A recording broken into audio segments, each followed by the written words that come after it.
Back in Stanford, and he's going to tell us about some nonsense. All right. Yeah, well, I hope I can change your mind by the end. That it might be not nonsense. So, but it remains to be seen. So, hi, I'm Kevin. Thank you very much for this invitation. I have not given very many of these hour-long talks before. So, if there's anything that's going by like too quickly or too slowly, you can just heckle me as much as you want. So before I begin talking about this very speculative topic, I just want to say, as a disclaimer, this is not what I usually do. So I am mostly a person that tries to find new ways to search for dark matter. And so the previous things I've been doing have been largely about exploring the entire mass range that dark matter could be in, and thinking of new ways of searching for them with modern technologies. I'm not going to talk about this at all in this talk.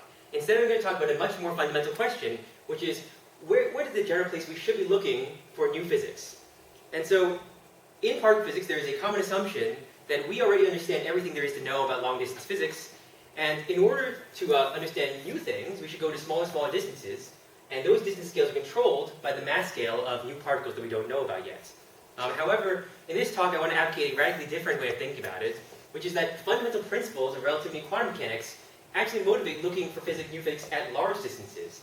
And in fact, these distances are controlled by the so-called spin scale of known particles. In fact, in general, the representation theory structure of quantum field theory suggests that there are two fundamental scales, a mass scale and a spin scale, and these are the ones that determine where new physics arises at short and long distances, respectively. So that is the selling point. So I want to jump in and explain what is the spin scale.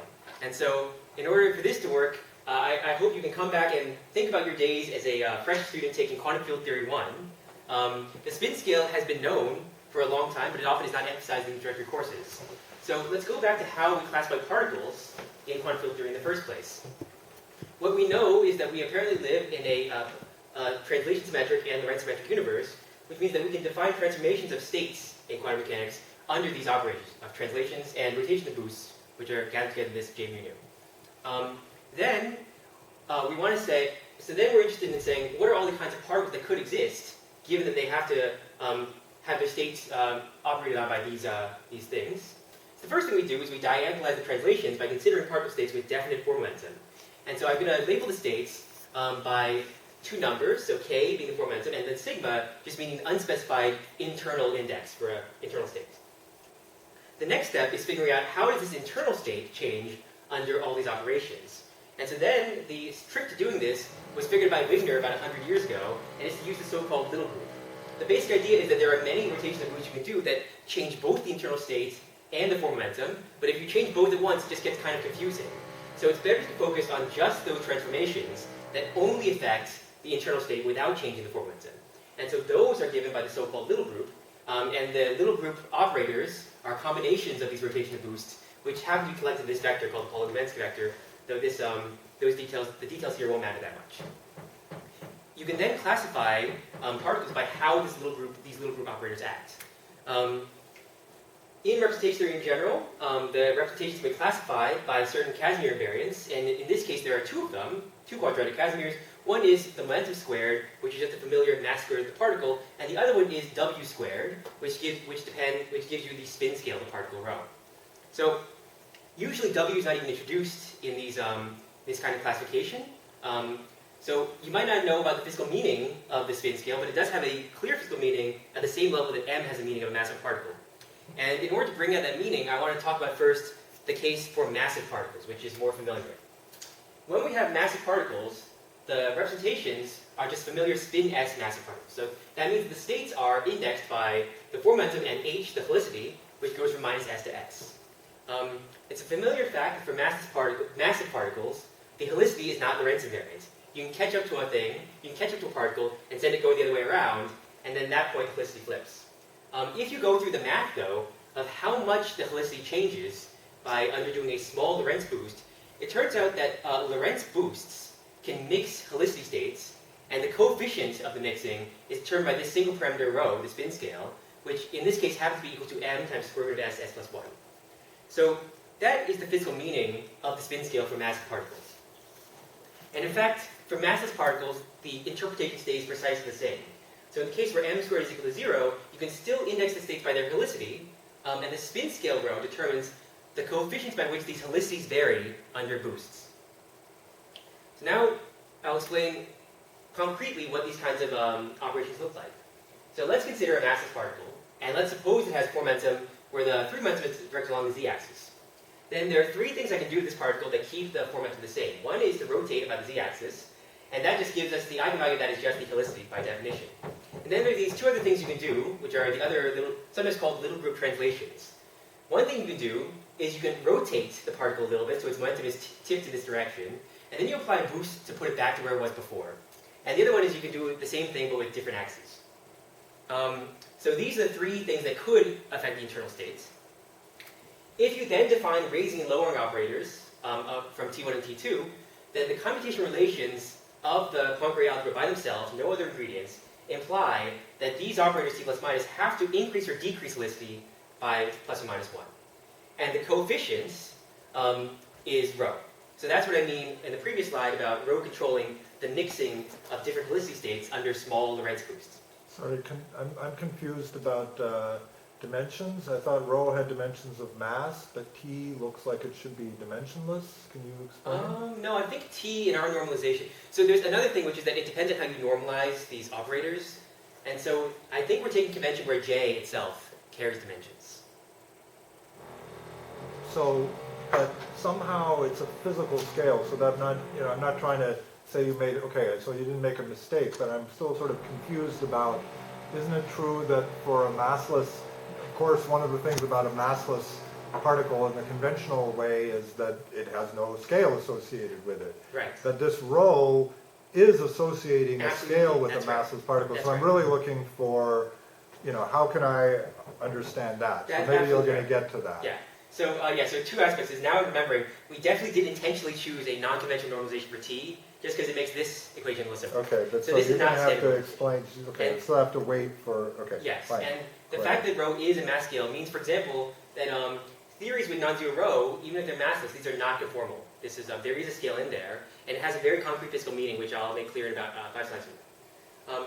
So the generic result, if you just follow what the Poincare algebra tells you, and follow Wigner's logic as he did about 100 years ago, the generic result, if you have a massive particle, is that you should have an infinite ladder of integer-spaced helicities, because you can keep applying these raising and lowering operators to change the helicity by 1. So that is actually the generic massive particle representation, and it's characterized by this spin scale rho, which is continuous value. So unfortunately, Wigner made a mistake in the 1939, which is that he said that these representations are called continuous spin particles, and that has led to a huge amount of confusion ever since about what this actually means. So no matter what, the helicity always has to be an integer or a half integer, and that is just because you need to have projective representation of the full group, and that means that you need, and the full Lorenz group has a double cover. So things like that, so the basic topological arguments ensure that you can never have a non-integer half integer helicity.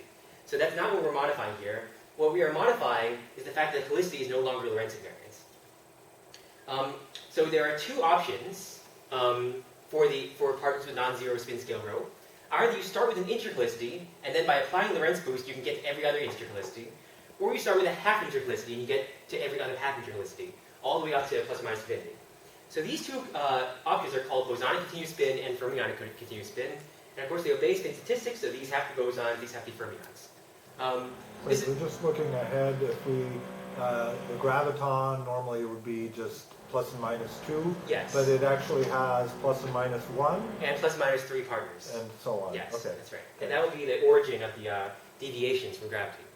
Yeah. So this is actually so I've argued this is a generic feature of the representation theory. It's also generic if you go into more general kinds of settings.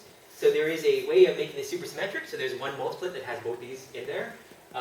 You can put this in de Sitter or anti-de Sitter, and also you can find these representations in both higher and lower space-time dimensions. So this is just a feature of how Poincare representations work. Sorry, so the Yes. reason that I can see infinite spin is because you are considering this spin scale rule. Sorry, what? Like I'm used to spin having maximum and minimum value. That's right, it keeps going on forever. That's the thing that's weird about these particles. There's an And infinite number of these states. It's not because the spin scale here, it's because the particle you're looking at is general. No, so it's like, so for the massive particles, the representation theory, like if you go through the usual argument for raising and lowering operators for angular momentum for massive particles, it implies that the ladder stops. Yeah. You only get something new from massless particles. Right? Yeah. Oh. But So if you like do, everything you learned in non-relativistic quantum mechanics is still true. But massless particles, you can't boost them to rest. And so he's telling you Yeah. that, well, Wigner told us that there can be a weird thing that can happen specifically for Yeah, that's exactly right. massless particles. So the point of departure is that you have an equation that looks a lot like this when you have massive particles, but there's some like square root of like m minus j or something like that in front of here, and that means that eventually the ladder stops. Like you can't make more states. But here the coefficient is always rho. You just keep going up higher and higher forever. So the reason that people had not thought about these before that much is because it seems very weird to have an infinite number of these states. It goes up, as far as you want. Okay. That is something that is not like mentioned in any field theory textbooks. And many of the good ones do mention that it's a possibility, but very little is, until now, I think, has been known about how these could possibly interact. Sorry, So- one more question. Yes. Are you saying that these are the only massless representations, or do the normal, Yes, the normal ones ones. we're used to that? Absolutely. When you set rho equals 0, then you don't get other ones by applying raising and lowering. So Okay, you just get one helicity state. And in fact, this is, I'll cover this in the next slide. Yeah. okay. So it does contain ordinary physics. So yes, if you set rho equals 0, you do really cover just one helicity by itself. Of course, in nature, we always have pairs of them, like 1 and minus 1, because the CPT theorem tells you have to have the other one. So now let's focus on the bosonic case. And I'm interested in the bosonic case with integer helicities because those are the things that can mediate long-range inverse square forces, which correspond to the physics that we see in everyday life. So let's consider each case. First, this helicity 0, plus or minus 1, plus or minus 2, and so on. And so one of the great things that we did in the 1960s and 1970s was that we used the general principles of quantum field theory to understand very thoroughly what each one of these could do in nature. First, for helicity 0, this is a massless scalar particle. And we don't see any of those in nature, and we think we know why. It's because there's no symmetry that protects the mass of massless scalar, and so the only way to have this is if we have some extreme fine-tuning. So we don't see it, but we think we know why we don't see it. Then for helicity plus minus 1, we already see one, it's the photon. And we also know through arguments that go back to Weinberg and others that just this fact by itself and some basic assumptions about the S matrix, you can derive the fact that if the photon has minimal coupling to matter, that coupling has to be to a conserved charge, which is indeed what happens in electromagnetism. And from this fact alone and from additional mild assumptions, you can recover most of the entire structure of electromagnetism, or Yang-Mills. Then at helicity plus minus 2, we know there is one, there's the graviton. And then if you insist that it is minimally coupled, then it turns out the same arguments are even more restrictive until you can only couple to the stress energy tensor.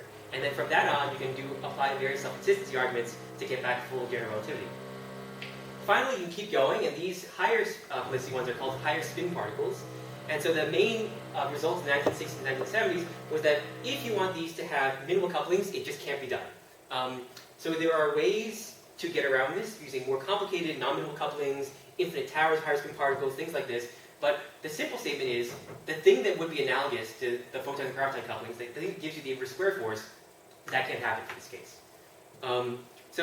And that also is why we don't see any of these particles. So the role of each helicity is already well understood through these general arguments. So that is probably why very few people have considered things of continuous spin, because it seems that we have a complete understanding already. And then in addition, there are some various arguments you would use to say why we shouldn't consider continuous spin. The first is that there's this long-standing perception that I told you in the previous slide about conclusions from Weinberg's soft theorems, from like the structure of the S matrix involving soft radiation emission and absorption. And people think that maybe this means that those theorems actually forbid non-zero rho, that they require rho to be equal to 0. And that's actually not what the theorems say. If you go back to papers, the first step in the theorem, in the proof, is to assume that the helicity is perfectly Lorenz invariant. If you change that, nothing but the proof works at all. And so you might ask, well, if I consider the same argument Weinberg did in the 1960s, but I allow rho to be non-zero and I account for the fact that helicity changes, then what do I get? And it turns out you will get constraints on the amplitude for the emission of a soft continuous spin particle, but these are perfectly well behaved, and there doesn't seem to be anything pathological about them. They are constrained, like you know what they have to be, but they are not impossible. Now, the other thing is that people thought this would maybe be incompatible with the structure of field theory, and so to be a little snarky, I have seen sometimes people say that if I don't know how to write down a field theory, then it must be incompatible with field theory. But in fact, there actually is a very simple free gauge theory of these particles that creates and annihilates these particles, And the Lagrangian only has two terms in it. It's very, very simple. The reason that it is difficult, very, very difficult to write down in field theory, will become apparent about 20 slides from now. Yes?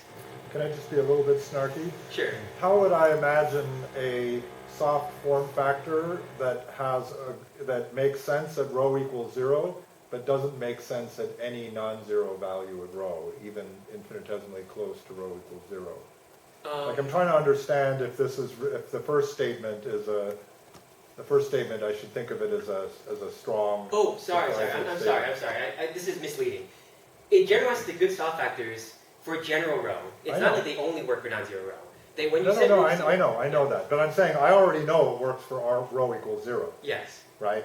Mm-hmm. Right, I know that. Yes. And so given the fact that I know that, how surprised should I be that it works for rho not equal to 0? It can be a little surprising because you might think, well, something weird has to go on analytically because there are just infinitely many states you can emit.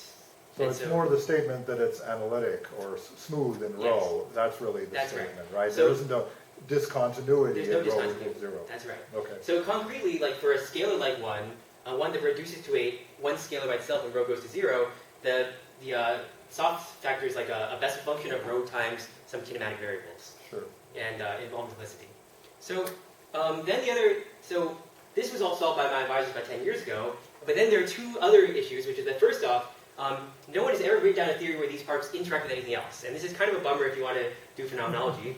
The other thing is that the whole thing just seems to be kind of complicated because already general relativity is complicated, higher speed theory is even more complicated, and having up to infinite helicities just seems just overwhelming.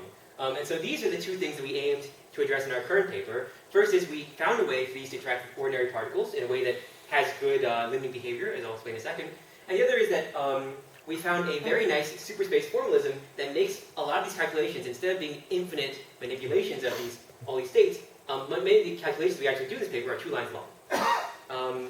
So the other thing is that there's an infinite number of states, and this just really smells like it's the kind of thing that should make something infinite. And so you can imagine maybe a scattering amplitude would be infinite, because there's many intermediate states. Something about cosmology would be infinite, astrophysics, maybe Hawking radiation, the Casimir force, something. And so what we have checked for all these cases is that there is a smooth rho goes to 0 limit.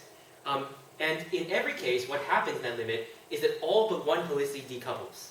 And so that means that when rho goes to 0, these things look like ordinary theories, like electromagnetism or like gravity, and the other helicities are automatically weakly coupled by basically the kinematic structure of the theory. The other thing is that it turns out, then you might wonder, okay, well what about when the regime where rho is not small?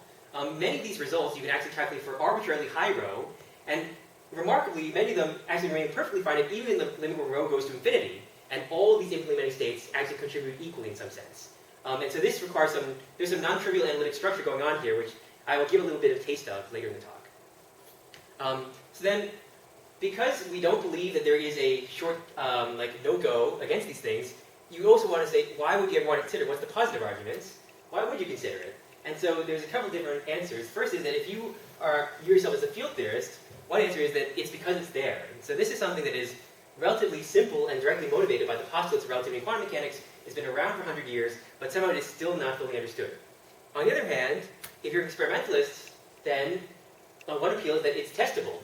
And so, as I'll explain shortly, the theory predicts specific rho-dependent deviations from electromagnetism and general relativity, which, in order to know what they are, how big they are, you just have to go and test them yourself. So in this way of thinking, the value of rho is simply an unknown, and it's something for experiment to decide. So I'll just give a bit of a preview about what this looks like. So if the photon was a continuous spin particle, and you had an ordinary charged particle in a plane wave radiation background, then the force of that particle per charge is the Lorenz Force Law plus this extra contribution suppressed by rho v over omega squared, and then there's an infinite series of other contributions. And so this, in some sense, represents the effects of the so this is the leading contribution to the change in the force. There's a few things to say about this. First is that you can see the meaning of the spin scale rho a little bit more concretely here. Rho is a mass scale, and so this contribution is small as long as the distance that the particle travels in one period of radiation is small compared to rho. Small compared to 1 over rho. So this is really an expansion in rho times L, where L is the distance the particle travels. This means that when the particles travel a long distance, then these contributions are significant, which is why I referred to this as an infrared effect earlier. The other thing that's remarkable is that you can actually get all the terms of this series, the whole thing just one complicated set of Bessel functions, and is also well behaved for arbitrarily large rho. You can also think about how much radiation is emitted when a particle wiggles back and forth, and so we can calculate this in our formalism. It is perfectly, it's determined just by rho, and so what we get is there's the ordinary Larmor formula contribution from ordinary E and M, and then there's a little bit of emission into the helicity 0 plus minus 2 states at the first correction. And there's also like a slight decrease in helicity plus minus 1 because of some destructive interference.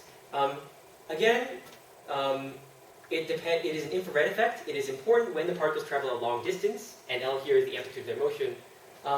And you can also write down all the corrections that arbitrarily high order in rho, and the total result is actually perfectly well behaved, as I'll show in more detail later. Do the higher helicities come in at higher orders in rho, or there's just at second order in rho you get the whole tower? Oh, yeah, so it's controlled expansion. So like, it's like h equals plus minus 3 starts at rho L to the 4th, then rho L to the 6th, and so on. And then also there's other terms that show up in each of these at rho L to the 4th. So finally, if you yourself as a model builder, one interesting thing about this is that it is novel. It is a different way of thinking about models. And so this is, in some sense, the most speculative part of this talk. But the basic idea is that this is just a new infrared deformation of gauge theories. And so this means that there are many, it could have some relevance to the many long-standing puzzles of long-distance physics, such as associated with dark matter or the accelerated expansion of the universe. Another thing is that, a way of thinking about it, is that it turns out that in these constructions, there is a new kind of space-time symmetry. It's based on a bosonic analog of superspace from supersymmetry, and this can actually alleviate certain fine-tuning problems, such as the character problem and the cosmological constant problem, as I'll explain at the end of this talk. So that's the motivation, and that's my introduction. So now I'm going to dive into the technical content of this talk, and I have three things to say. First, I want to show you how to set up the free theory. Then I'll show you how to couple particles to these continuous spin fields in order to calculate change in their dynamics. And finally, I'll show you what the results look like, what physics looks like at non-zero rho. So let's begin with the free theory. And so now if we go back to quantum field theory 1, to remember how free field theory works is if you have a massless particle and you want to set up a free field that creates and annihilates the particle, it is already a little bit tricky even when rho is not equal to 0. So rho is equal to 0. So the next couple slides are all just traditional quantum field theory, rho 0. If you have a scalar particle, you can create and annihilate with a scalar field. So that's very familiar. Now if you have a photon with, let's say, plus minus 1, you create and annihilate it with a vector field. But the issue is that the vector field has two extra components, because 4 minus 2 is 2. And so the way that we fix that is that we use an action that has a gauge symmetry in it. And that gauge symmetry, there's one gauge symmetry which gets rid of the two dynamical degrees freedom we don't want, and then we end up describing the photon just fine. Next we keep going. So for the graviton, it's let's say plus minus 2. And so in linearized gravity, we describe this with a symmetric tensor field, which has 10 components, which means there's 8 too many. And so to get rid of those 8 components, we use an action with 4 independent gauge symmetries. There's a gauge parameter chi with 4 components, and that gauge symmetry is just linearized diffeomorphism invariance. Finally, we can keep going to higher spin, and this is probably the part that's less familiar. Again, for arbitrary higher spin h, you still create an annihilate with a symmetric tensor field of rank h. But now there's an enormous number of extra components. It grows like cubically with h. And so this means that you need to have not only complicated gauge symmetries, but in fact, in the best formalism of this, you even need gauge symmetries of the gauge symmetries. And it's just a huge nightmare to work with. So given the complexity of constructing even helicity 3, it seems that constructing a continuous spin field that creates and annihilates a continuous spin particle with every helicity seems completely intractable. Fortunately, we have developed this wonderful tool called vector superspace that allows us to handle all these helicities at the same time. So a field in vector superspace is just a function of position and this auxiliary 4 vector eta mu. And the good thing about that is that if you have a function that is analytic in eta, you can just take a Taylor series. And when you do the Taylor series, the Taylor coefficients in eta are automatically symmetric tensors of arbitrarily high rank. So one function of eta and x automatically contains the right kinds of fields at each rank. Then, what my advisors found 10 years ago is that there is also a simple Lagrangian that contains the free Lagrangian for each one of these tensor fields at the same time. And this is Lagrangian right here. So there's an integral. You have to integrate over this auxiliary variable. And then there's these delta functions that restrict the support of the eta integration. And then there's one term which is well, the ordinary space derivative. And the other one, there's this operator which is just del x dot del eta. There is a bit of a technical hitch here, which is that to define this integration, you need to be a little bit careful. It's like defining Grassmann integration. There's some rules you need to set. So basically, if you define the normalization of the integration to be like this, so you divide out the volume of the hyperboloid eta squared plus 1 equals 0, and you require that the result is Lorenz invariant, then you can actually automatically determine all these integrals. And so one example is that you have an eta integral over this hyperboloid of eta mu eta nu, that ends up being the metric. The reason it has to be the metric is because by Lorenz invariance it could be anything else, and the coefficient minus a quarter can also be fixed by symmetry arguments. So this whole structure of these eta integrals looks a bit strange with these delta functions around, but what they really are doing under the hood is nothing more than just a tool for automating high-rank tension contractions.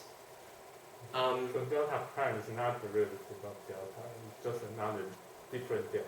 Oh, this delta prime, sorry, that's just like the derivative of a delta function. Like that is, It's a it derivative. is. Yes. And so that feels even weird because it's even like more singular than the normal delta one, but you can also use these symmetry arguments to fix all these delta prime integrals as well. So for example, from just Lorenz invariance and this normalization here, you can determine that with a delta prime you get a minus half instead of a quarter, minus a quarter. For delta prime, this prime is the derivative with respect to what? The arguments. The eta. No, it's the derivative with respect to like what's inside. So it's like delta prime of x is like. Okay. It's like being on one side of the It's okay. It's a delta prime x. Okay, Yes, got it. yes. So you can't do these like normal integrations where like you like do like some kind of coordinates and like do an explicit integral. You have to have this. You have to use this kind of structure where you fix it by symmetry. But in that sense, it's very much like Grassmann integration. So it's fixing it to be space-like? Is that the metric Space. you're using? Oh, Eta squared is space. Eta is space-like if eta squared is -1. oh, sorry. So we're using a mostly negative metric, and I think it is time-like. No. Yeah, it's time-like.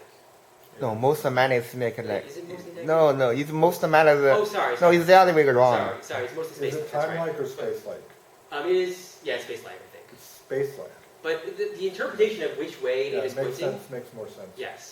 Yeah. There's some way you can interpret this as like, this is very vague, but like in some sense, Right. these objects carry like a continuous value of like spin vector in space-time, Hmm. and eta in some sense represents the direction of the spin vector, but it's not a very precise analogy. So I like to think about this as mostly a tool for producing tensor contractions. It's like it doesn't have that much direct physical meaning, especially when you turn on rho, just in the sense that like a direction in like superspace with Grassmann variables doesn't have much meaning either. Despite what you just said, I heard what you just said, but I'm going to ask anyway. Sure. So, the first thing, the delta of eta squared plus 1 equals 1, I feel like I can think of that as just normalizing the eta measure, or as you said, dividing out by the volume. That's right. But then it seems like I'm done, and but then you tell me the delta prime also integrates to 1, and so Right. I'm like, well, what knob are you turning? Oh, yeah, sure. What is it, Sure. So there's intuitively, what lets you I'm trying say to find that? some chalk here. Yeah, so basically what's going on is that we're using the property of the derivative delta function that, let's see. So you have this one normalization, right? And then you can use the fact that x, delta prime of x, is minus delta of x, I think. So just by like integration by parts. So this identity can be used to infer these kinds of integrals from these kinds of integrals. So there is basically like an assumption here that like, integration by parts works in the familiar way. And that's what It's fixes the other surprising that they're both finite somehow, but okay.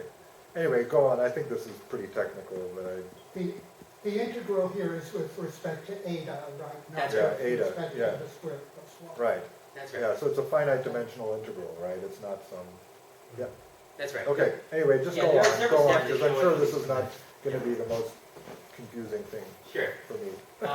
So now I want to show us a flavor of how we get back the ordinary actions from these things. So we start with this Lagrangian, and let's just say that psi is equal to phi. This full field is equal to just phi, which is eta independence.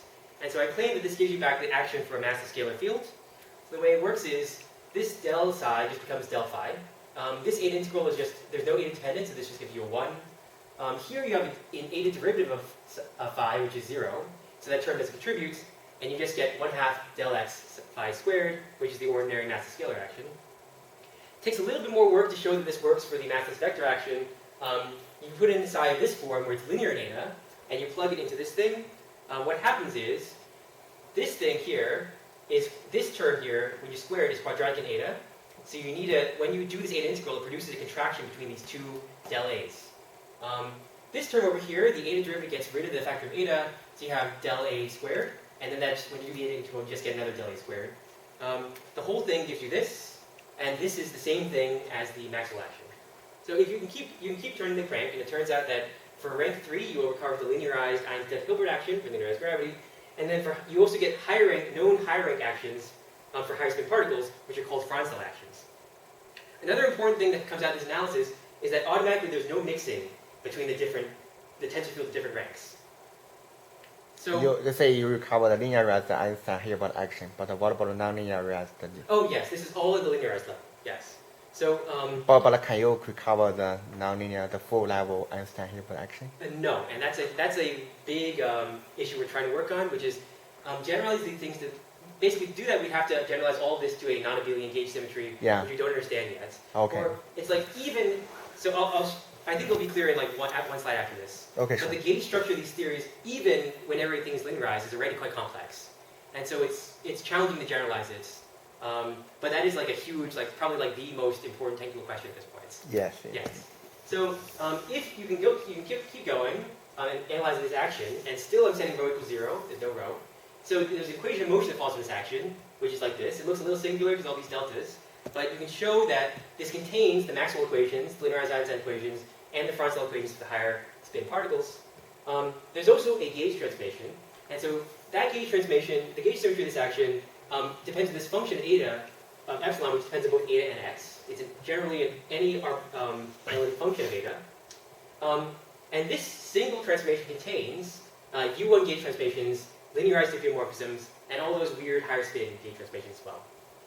And to see that, you would just have to Taylor expand epsilon. Furthermore, you can say, what are the degrees of freedom? So if I solve the equation of motion, what are the modes? And so the plane wave modes look like this. They're e to the minus ikx, and then the dependence on eta is through this eta dot epsilon plus minus, where epsilon is just a transverse polarization vector. And so h here gives you the helicity of that mode, and by varying h, you can get a mode of arbitrary integer helicity. So it has all the right degrees of freedom. Sorry, I thought you said before that the different spins are not mixed with each other, so why can't I just have completely independent plane waves for each of the different component fields?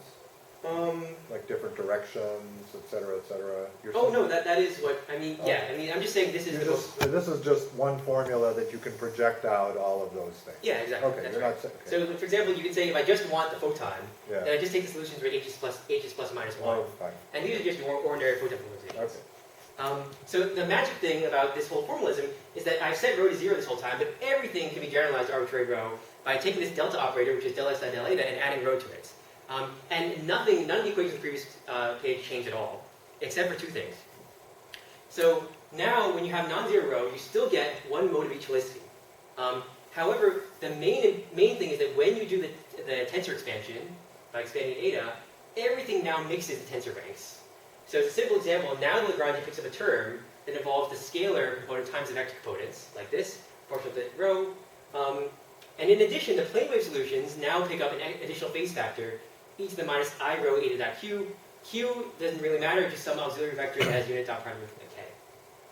And what that means is that even a single degree of freedom, like the helicity 0, 1, contains terms of arbitrarily high order in eta.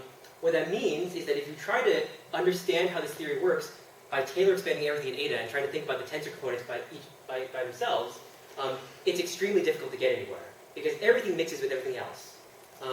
And so this is basically the reason that people had not been able to construct these theories before, is that I'm just showing one mixing term, for example, but at order rho squared, there are 9 mixing terms. And it's just a huge mess to do anything when you do the tensor components. Yeah. But fortunately... Let me ask you one, sorry to Yes. interrupt. Let me ask you one simple question.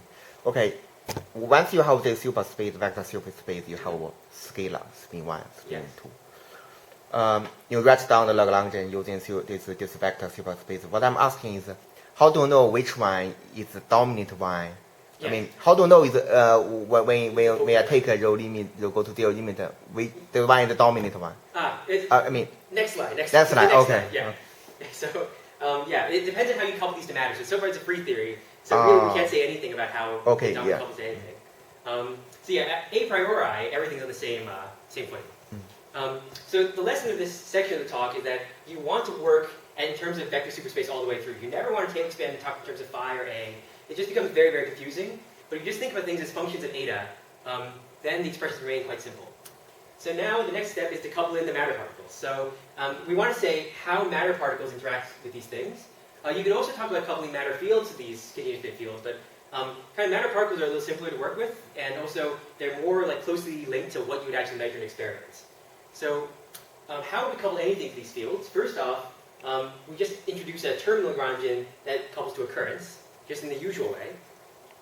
If you want, you can tail expand everything in eta with the tensor components, and you'll find this can contain the ordinary couplings for ordinary fields. So for example, in the scalar band there's a phi j coupling, there's an a mu j mu, there's an a mu t mu, where I define the components of j like this, if you tail expand in eta.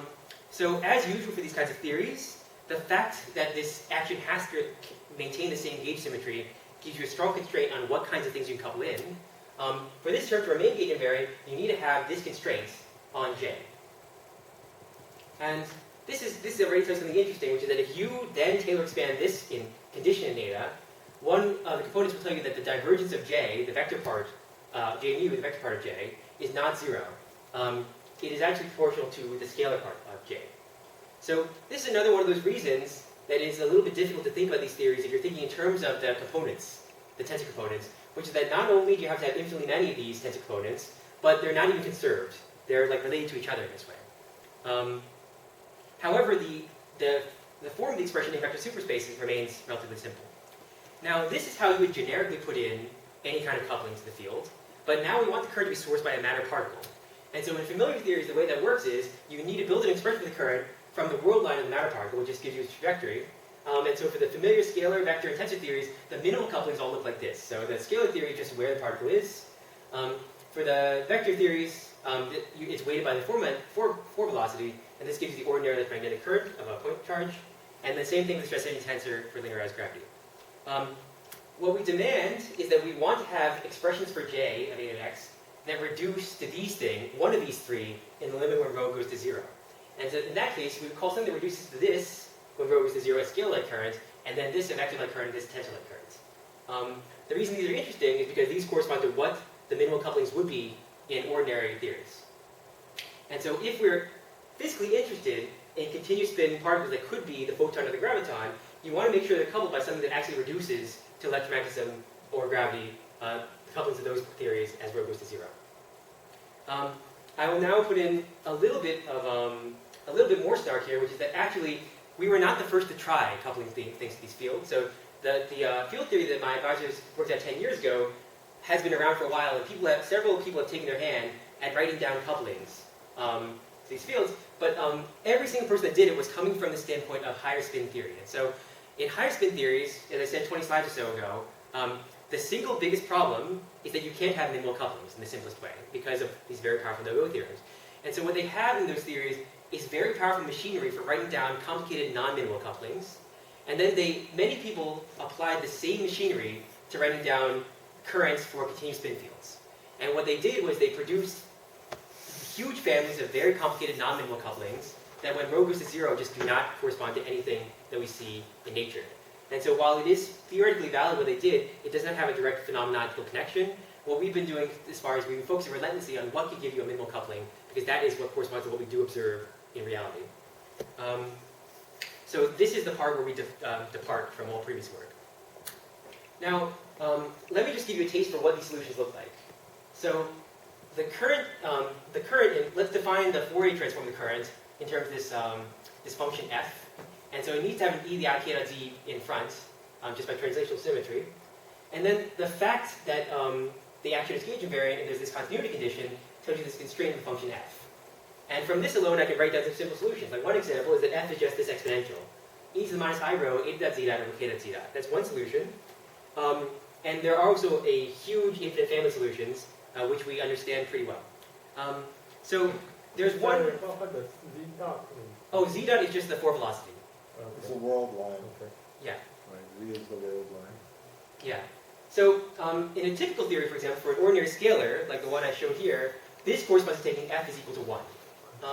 And so the fact that f now depends on k tells you something very interesting about our theory, which is that it's almost local, which is just, of course, a polite way of saying it's not local. So yes, our theory is not local. All of our solutions are generically not going to be localized to the world line of the particle itself. So particles can source fields away from where the particle actually is. So in this particular case, which is one of the simplest ones we've found, if you actually see what it looks like in position space, what happens is the contribution of the current from a particle that's here at this moment actually is non-zero all the way through this forward ray of, that follows the particle's velocity all the way up to infinite future times. Sorry, yeah, can I just stop you a little bit because I want to make sure I understand this. K is a field mode. Oh no, sorry. Sorry, what K is is just the Fourier, it's just like a four momentum. It's just the thing momentum conjugate to. of the field or of the particle? So it's just the conjugate of, so okay, there's a few ways to say it. It's just the conjugate of x, but also, But X this is the not part that would Z. couple to the Z K. is the world line. that's right. X is just your Yeah, position coordinates. But I'm still sorry. I still don't know what that means. I mean, X. I think if I have an ordinary field theory, phi is a function of X, but I can also Fourier transform it to make it, a That's function of right. K. But then I would call that a field mode. I mean, maybe that's. Oh. Is that what? But anyway, is that what you mean? I'm not trying to get you Okay, to so change your language, but I want to understand. Is that K is just like your field is e to the I k x?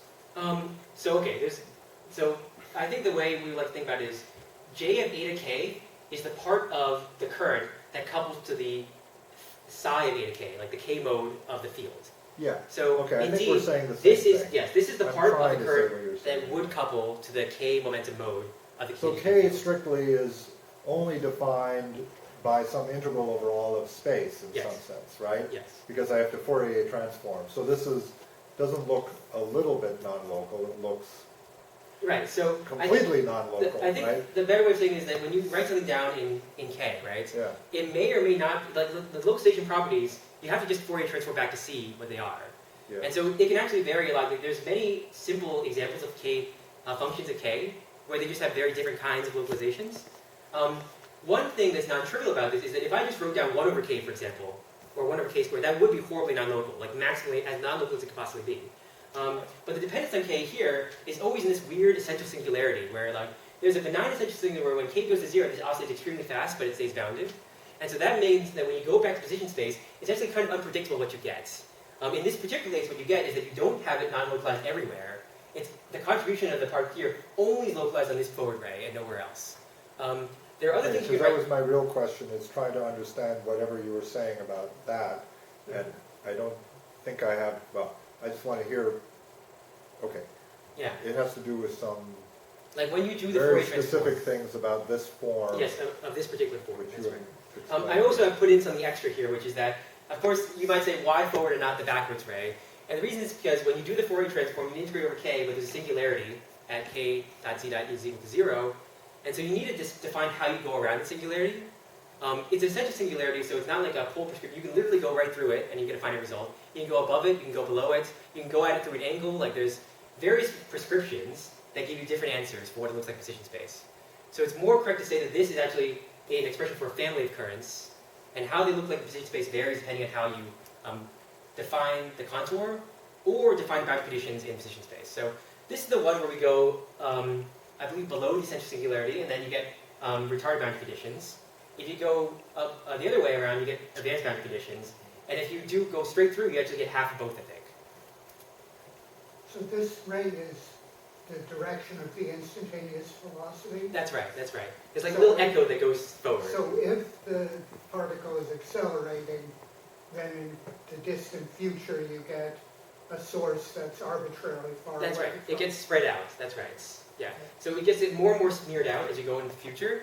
But it is a control non-locality like if you go right down the explicit expressions, which I cut because the talk was too long before, it turns out that these things are like oscillating Bessel functions. They go to 0 as time goes to infinity. So it's not like the current itself actually blows up in value. But it does have this non-locality.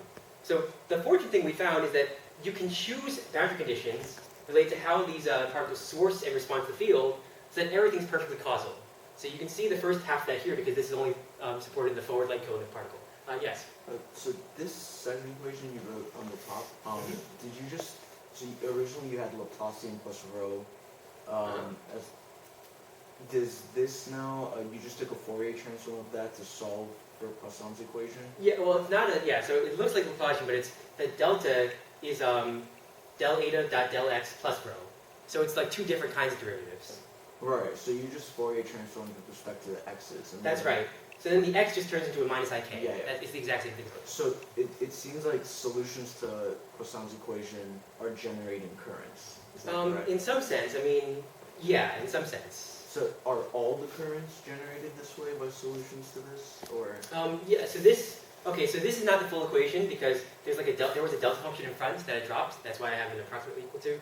But you can enumerate, like, just because this is just some PDE, you can enumerate all the solutions. And in fact, we have done this. I just didn't put it here because it's like 3 lines long, but we do know what the general solution is, just from analyzing this equation. So, in fact, let me just tell you about the general solution. So I decided not to write it down because it looks horrible, but we have completely analyzed the space solutions, and a remarkable thing that happens is that there's a really simple decomposition of every possible current. So every current, which is characterized by f, which is this Fourier transform, can be written in the following case. First off, there's this complex exponential times a function of the single kinematic variable k dot z dot. And then everything else is of the form dx, where the equation of motion itself contains the operator d. And so this is something, so what this means is that every term that's in here is a so-called contact operator. It doesn't actually represent a real coupling to this field psi. And in fact, its coupling to phi can be completely removed by just doing a field redefinition by shifting psi. So in that sense, everything in here does not actually represent a genuine coupling. Furthermore, because these are just contact interactions, almost all physical observables are determined only by the single variable function g hat, and therefore are universal. The 3 options that are interesting are that first off, it's linear. Sorry, if it's independent of k dot z dot, you get back a scalar-like current, something that becomes a scalar current when rho goes to 0. When it's linear in k dot z dot, you get a vector-like current. When it's quadratic, you get a tensor-like current. Unfortunately, all of the previous people that tried to do this have found currents that only correspond to g hat equal to 0 and are pure contact operators, which means they don't have any actual coupling to this field. So that is, what we found is that there's a lot of structure in this equation, but almost all of it is totally irrelevant to almost all physical observables. Now from the action, we can now compute any desired classical observable we want. So one thing you can do is you can integrate out this field, and that will give you interactions between the particles. And so there's a bit of a disclaimer here, which is important, which is that this interaction between particles does depend on these terms dx, because those terms can be non-local. And so they're kind of these like non-local contact terms that can change long-range forces. So that's like kind of an annoying technical point. However, everything else you can calculate does not depend on this dx term at all. So one thing you can do is you can find the particle equation of motion in a given background field, and that gives you the force of matter in the background. This depends only on the g hat thing, which means it doesn't depend on any of the freedom in x. The other thing is you can solve the equation of motion for the field given particle trajectories, and what that's telling you is how much radiation you emit in the continuous spin field. That also is universal. Sorry, can I just ask about so this non-local contact term business? Those things are Lorenz invariant. Yes. So their non-locality depends on, like, I could think of it as some kind of, you know, if it was a force between 2 particles, some kind of Green's function or something, some kind of 2-point function. Yes. That's Yes. what they are. Yes, that's right. And so for you, the status of that is that since you get to choose the theory, you're just choosing a theory where those are absent. How should I think of that? Okay, so I'll explain this. Actually, this is the next slide. But because you can add these terms, and there's no way of saying, so like, you can add these, you're free to add these things. And so for almost every observable, it doesn't actually matter if you have them or not. So we're happy with these. However, I can't tell you a definite a definite force law between matter particles. So you're So saying I'm just gonna by say- universal here, you mean that these things are actually independent of that Yeah, choice completely of that independent. That's right. I see. Basically, because they're not really a true coupling to the field, because you can like get rid of the coupling by shifting the field definition, you can't. It doesn't affect how you produce radiation fields. Okay, are you going to talk about what it does affect or anything? Yeah, it only affects this thing. It only affects. All the forces. potential between them. Yes. But you say you can just remove them by theory definition, so are they physical or? Well, so if you do, basically, it's kind of like if you had a charge radius operator, you could, in some cases, you could look at it as a coupling to the electromagnetic field. You can also do this shift, and what it ends up doing is you get a direct contact direction between different particles.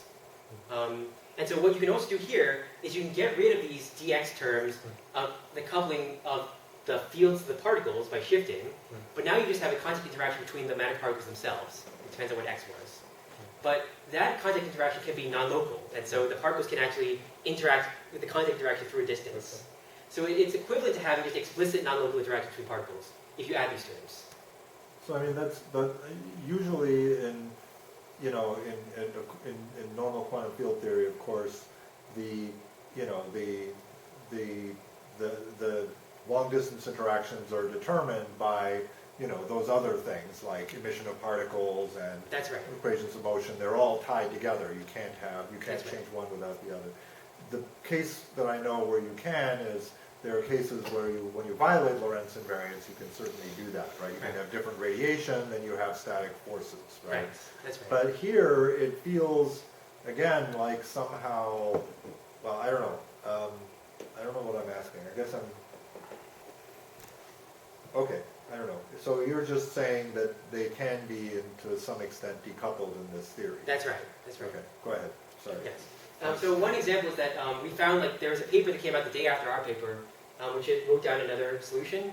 It is purely of this contact type, and it corresponds to integrating out a scalar particle and then just putting in the corresponding non-local action. So there's things like that you can do. But we think that those details are not important for the vast majority of things you would actually look for. Sorry, sorry, it's kind of Oh, no, it's okay. but I'm really trying to understand. So if I was writing down a normal quantum field theory, Mhm. I could just decide, hey, I'm going to add some non-local terms to the action. Exactly. Okay? And then if I pursued that far enough, I would eventually find that that was a really terrible idea. Yes. But except for, maybe there's some non-local actions which are secretly coming from integrating out something local, but Right.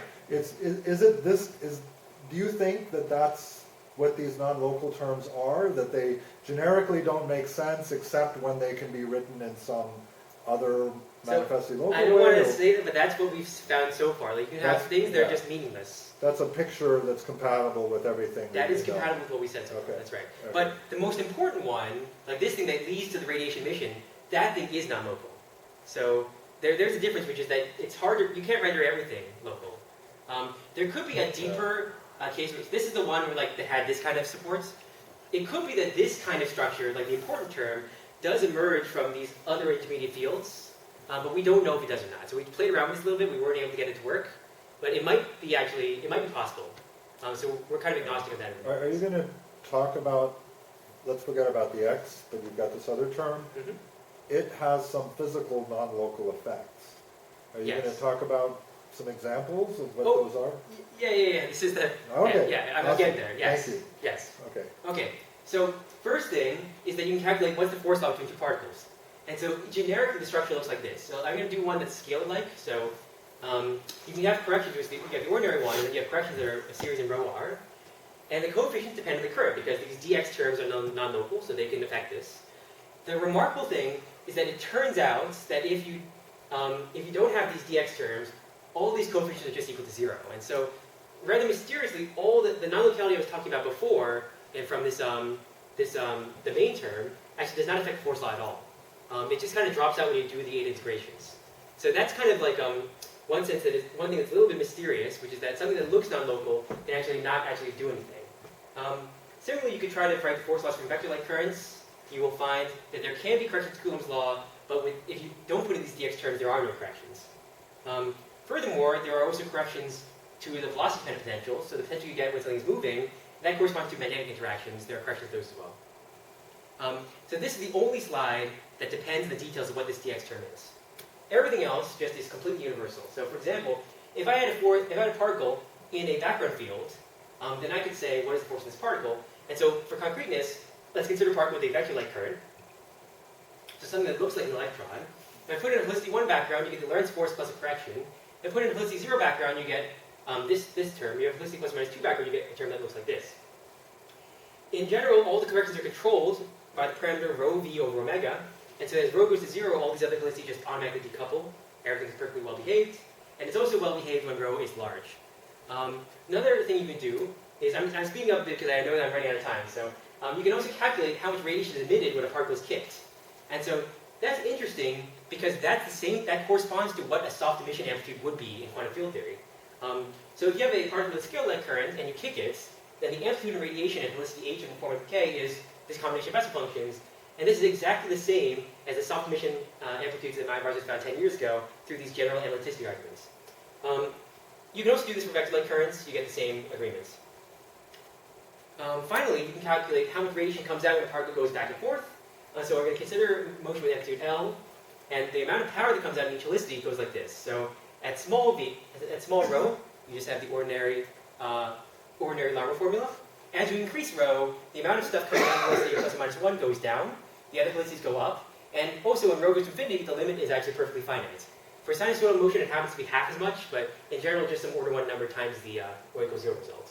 So this is an example of like how remarkably, even though you emit in the high rho limit many helicities simultaneously, the amount emitted in each one gets suppressed by basically the exact same rates, and so you end up with a perfectly finite total power. So these are the calculations we've already done so far. So now this is all done with the formalism in the paper. And now I'm going to begin doing more and more speculation. So the stuff after here has not been done very carefully yet. But this is the stuff that we'd like to do next.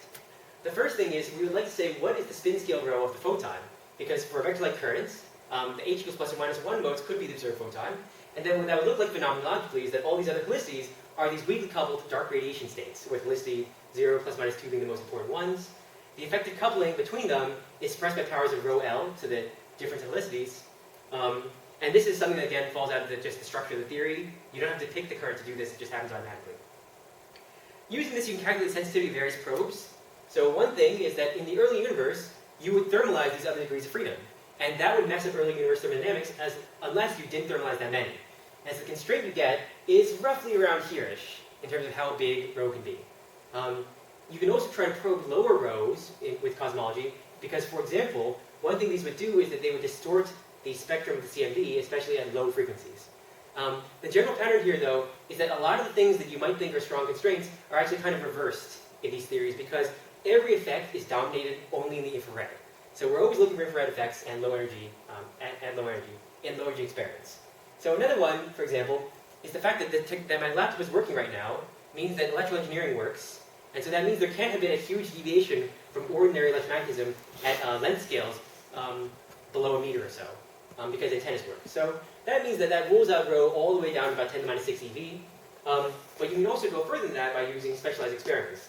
You can try to see if there's any deviation of Coulomb's law, though this depends on the currents. You can also try to do a light shine through wall experiment where you make the other helicities and then try to detect them again on the other side of a opaque wall. Finally, the most powerful constraint we think exists is that stellar cooling would be too fast if rho was bigger than about 10 to the minus 8 eV or so, plus or minus 2 order of magnitude. However, you can also try to probe even deeper in rho by looking at helioscopes and try to pick up the other helicities produced in the sun by a terrestrial detector. So these are all concrete phenomenological things where the end result is just a number. Another thing you could do is try to probe the spin scale of the graviton. This is a very natural next step. So this is all inside the context of linearized gravity, which is still enough to compute almost every observable that we've ever measured for gravity. However, there is this issue, which is that full understanding of this would require understanding how to go generalize this to the rho-dependent analog of general relativity, and that requires understanding how you can have a non-abelian, you have to understand the non-abelian structure of this gauge symmetry in that case, which we don't know yet. However, just as some highlights of the scales that would be interesting, if rho of the graviton was around these scales, you would get deviations from ordinary gravitational dynamics in the solar system, the galaxy, or at the universal scale, respectively. And so that's interesting because in each of these cases, you could look for either precision tests here or deviations from established physics over here and here. So that's all I'm going to say about this because I don't want to take up too much of your time. I know it's now 2:30. So one more thing we can do is we can compute scattering amplitudes. We have an action. You can define a path integral. You can calculate Feynman diagrams. You can calculate the emission amplitude for soft continuous spin particles. It's straightforward. It gets you back what you have to have by symmetries. The other thing is you can try to calculate forces by the exchange of continuous spin particles. And so here you might worry because first off, if you're exchanging infinitely many modes, you might have infinite scattering cross-section, and we find that you don't. The other thing is that you might worry whether there's a base tree-level unitarity, and we have checked using this vector superspace formalism that there's a very elegant proof that it does not break tree-level unitarity. However, we don't know if loop-level unitarity holds up because we just have not been able to do the loop integrals yet. We would like to extend this entire thing to the standard model, because if I tell you the photon is a continuous spin particle, you might say, well, that's not really a legitimate thing to say because the photon in some sense is not really a fundamental particle. It's this thing that emerges after electroweak symmetry breaking. So for this story to make sense, the entire electroweak sector had better also have non-zero rho.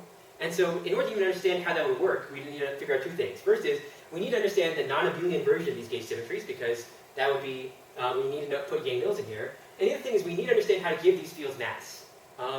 So that's non-trivial because if we just put in a Stuckelberg mass, we would just completely destroy the gauge symmetry, and the entire theory would just fall apart. So there needs to be some analog of Higgsing, which we have not figured out yet. So this is the last thing I'm going to say, which is I'm going to give, for dessert, how could this be connected to the hierarchy problem? So this is, because I think the other stuff is cool, but I think that the hierarchy problem is probably like the thing that most people in this room have worked on. So here's one way of saying what the hierarchy problem is. This is a bit of oversimplification, but I think it gets the essence of what's relevant here. A scalar particle cannot naturally mediate an inverse square force, because that requires a minimally coupled massless scalar particle. And so if you had such a particle, it would generically receive large corrections to its mass, depending on some unity scales in the diffeential theory. Now we also know there can be light scalar particles, such as axions. But the reason that those can be light is because they have their mass protected by a shift symmetry. But that also means that because of that, they cannot have minimal couplings to ordinary matter. They instead have to have derivative couplings, which forbids inverse square forces. So what I'm claiming, which is implicit in the previous slides, is that a continuous spin field with scalar-like currents, it can simultaneously mediate an inverse square force and have a mass protected by the gauge symmetry. And you might wonder, how is this even possible? Because I just showed you the two cases don't work. And so there's actually something non-trivial that happens inside this action that makes this possible. I'll show you this in two ways. First is the bottom-up way. How would we have gotten this? How would we have gotten this to work from the bottom up from the tensor components? So let's take our action involving the continuous spin in order rho squared, but I'm just not going to write any of them. And so this is the action you get. And for scalar-like currents, by definition, J dominates, and then A mu and J mu are both suppressed by order rho. And furthermore, the divergence of J is not zero because it has to be related to the scalar of J. So already, this is not the kind of theory that one would try to write down intuitively, because we're coupling a non-conserved current to a vector, which seems horribly pathological, but the reason it's okay is because there's this odd mixing of the vector with the scalar. Now this action has a gauge symmetry, and that gauge symmetry is the ordinary gauge symmetry of electromagnetism plus a rho-dependent shift symmetry of phi. And so when rho is not equal to 0, that shift symmetry is what forbids the scalar mass term. But at the same time, you can still have minimal coupling phi j, because this term is not gauge invariant, but its change under gauge transmission is compensated by the change from this term, precisely because this current is not conserved. So that's how it works from the bottom up. This is an example, a very simple example of a theory that has a gauge symmetry and allows you to have a massless scalar, minimally coupled, but with its mass protected. However, it's not gauge invariant order rho squared. And so then you have to add more terms to make it gauge invariant all orders. If you keep adding an infinite series of these terms, what you get back is our theory with a full continuous spin field. Another way of thinking about this is that you can say from the top down, why is the mass scalar protected? And you can start from the entire action for a theory. And it turns out that this action is symmetric under a bosonic superspace translation, which is a shift in x proportional to eta. This corresponds to a tensorial conserved charge, and that charge mixes modes separated by interior helicity. So this is, in some sense, this is an exception to the well-known Coleman-Mandula theorem, and the reason that we're able to evade the theorem is because one of the key assumptions in the theorem is that you have a finite number of internal states, and we don't. So from the top-down approach, that symmetry is why the massless scale can be protected. So now, we still don't know if this actually works at the quantum level, because maybe the symmetry is formally anomalous, maybe it just breaks down the second quantized, we don't know. But this is one way it could end up protecting massless Higgs. So in conclusion, continuous spin motivates viewing the standard models in effective field theory on both long distances and short distances. When you have a non-zero spin scale, you find universal, testable effects.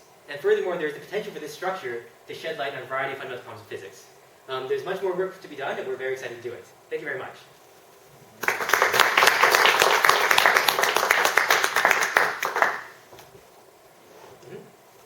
So I'm a little worried about stability in a theory like this.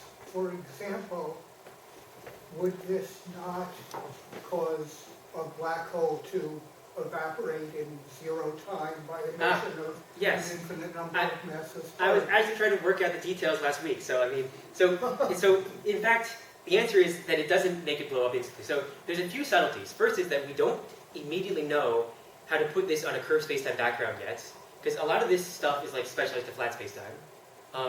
But we know that the free field theory can put a curved spacetime, so we're not that worried that that won't work out. Now, let's just consider the limit where rho is extremely small. In that sense, in that case, you just get a bunch of free fields of each integer helicity, and the rho-dependent effect shouldn't matter. Then you worry about the fact that I have an infinite number of fields. Doesn't that make the black hole blow up?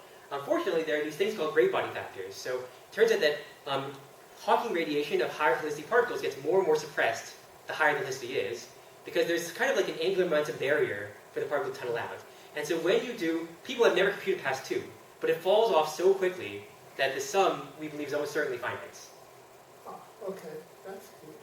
Yeah, and then there's other things, like you might worry that Casimir forces blow up, but fortunately, like, because there's this automatic decoupling of the other helicities, they don't see the walls that would cause a Casimir effect.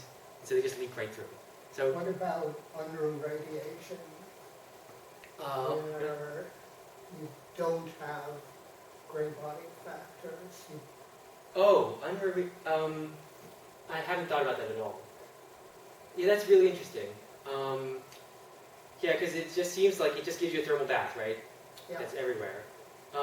So I think, so my guess is that, like, when you measure unroom radiation, there's like, it's not really like you're, in a uniformly accelerated that's like infinitely big, right? There's like characteristic length scales of your detector, and I would suspect that that gives you an automatic suppression of the coupling. So like here's an example, right? Which is that in the inertial frame, unroom radiation, if you're in the lab frame and you see this detector moving around and accelerating, unroom radiation looks like that detector coupling with the field, the vacuum state of the field. And we know that the coupling of particles is suppressed by these rho L factors for the higher felicities. So I think the response should be finite. But yeah, you're right, it is confusing because when you go into the non-inertial frame, it does look like there's a full thermal bath. So yeah, I don't know actually. Yeah. Is there something that prevents the scalar component from getting embedded? We don't know. It could be that maybe that is important. We haven't thought in that direction that much. So it looks like when it gets a VEV, you'll have a Higgs mechanism, and you'll get a spin 1 mass, and then you'll probably get a spin 2 mass, and you'll have a massive power, but you already showed that you can't have this for a massive particle. So I think there's some issues, which is that, like, let's say, like, part of the issue is, let's suppose we wanted to give it a VEV, we'd have to give it some kind of potential. We don't even know how to write down those terms without just horribly breaking the gauge symmetry when it starts. Like, we just don't know how to write anything of the structure of a, I mean, is phi equals constant not a solution? Well, I mean that, like, what potential would give rise to that solution is the issue. A boundary condition. Oh. Yeah, maybe. Yeah, I haven't thought that much in that direction. I don't know. Certainly, you would expect that if you can give some to mass, you would expect to lift like a bunch of these massless states up to mass, have non-zero mass. And we don't really understand the dynamics in that case. Like, we think that when all these helicity states pick up mass, that the other helicities are still like decoupled by these powers of rho L. But we don't know for sure. It's just we haven't developed it that far. So one thing that Philip likes is that he thinks if we do have these other massive partner polarizations that are weakly coupled, then you get an automatic dark matter candidates, which is cute. But we don't know for sure that holds up. Yeah. Okay, one more. Actually, two related questions. The simple one is this gauge symmetry, presumably, there's presumably some corresponding another current. Do you know what that looks like?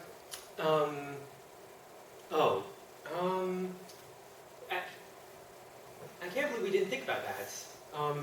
So I don't think we've considered that. I don't know. I mean, so in some sense, it should be some quantity that depends on eta, and you'd expect like the linear part to be just the conserved charge, and the quadratic part to be the stress energy tensor and so on. But I'm really not sure actually. Okay. Yeah. Because that's related to my second question, which has to do with those contact terms. Mm-hmm. Normally, I would expect a relationship between the induced interactions of particles from integrating out your fields and things like radiation reaction, right? I would expect, for instance, that if I go to, in gravitational radiation, for instance, the way that you calculate radiation to lowest order is that you look at the radiation reaction and see what radiation is required. But you're saying that the radiation is independent of the contact term. That's right. It's completely. But the interaction isn't. Mm-hmm. I guess I just don't see how those can be consistent. If you have an interaction that depends on some additional terms, then by conservation of energy, must it not affect at least the total power radiated? So there is, I think this might be related. There is, yes, so there is a subtlety with this calculation, which I mentioned over here, of radiation emission, which is that you need to be able to separate out the amount of energy that's in the far field that is actually going out to infinity, and the part that just sloshing around in the near field.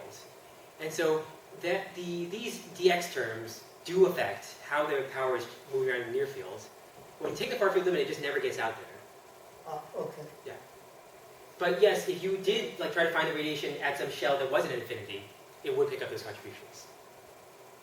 Okay, that makes sense. You know, I'm going to suggest that we thank our speaker now, and anyone who would like to hang around, right? You're not going anywhere, No, am I right? you're all day. So we can still talk to him, but people who are not as interested are free to go. So let's thank Kevin for a very stimulating session.